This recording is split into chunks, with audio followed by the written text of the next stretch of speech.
ว่าอีเก้ล่ะเก้ได้อะ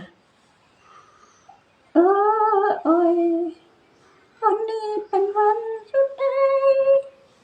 กระผมจะยกจะย้ายไปอยู่ตำบลหุ่นไก่ตัวแม่สาวสาวสวยๆอยากให้ไปต้อยก็ไป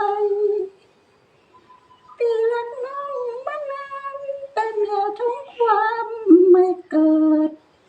เขามาทิ้งระเบิดตกตีขนุนรถไปบ่าวน้อยๆทั้งหลายมาทำเรื่องยังงามของไทยพี่ว่าเต้เอาเต้ไปฝากกับพ่อและแม่ยังไม่มีเงินและทองที่รถตะลีไม่ถูกมาอยู่ตุกน้อยมึงต้องบทพระเจ้าตาล่ะจะตาจะอ่อนใจพรให้หลานไปทวันกับพระหลานไปสนักกับพระจงจริงหลานหน่อยไปทางบนถือปืนก้นเขียงบิน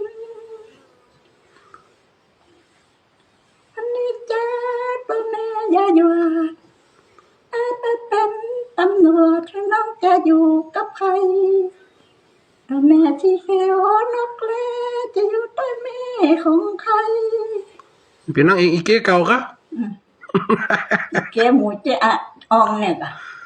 กระตันได้เล่นก็เปิ่นก็หันได้เล่นได้หันเด้อไปหมูพระองค์โอ้จะอองเนี่ยมาหลุนหลังค่ะค่ะหมู่บ้านปะเมียงมาก่อนบ่นขนาดเล่นที่ไหนกันเล่นบ้านไฟนี่ไอ้กลางพักกลางจะเนี่ยนะมีภาคกลางเนี่ยก่อนเขาทั้งนี้ออกทั้งเป็ดแล้วก็มีสุดอย่างเดียวก็มาเมมๆก็มีหมดอ่ะอ๋ออย่ามาใส่อ่ะชุดเขาใส่นี่ตั้งหลังตั้งหน้าเนี่ยมีเอาอย่ามาแปลงอ่ะสุดนะยังเขาใส่เนี่ยกะบาอินตาอันบ้านนกกเป็นตัวนางบาตันอุ้ยเป็นตัวนางพอใจก็ไปเล่นเป็น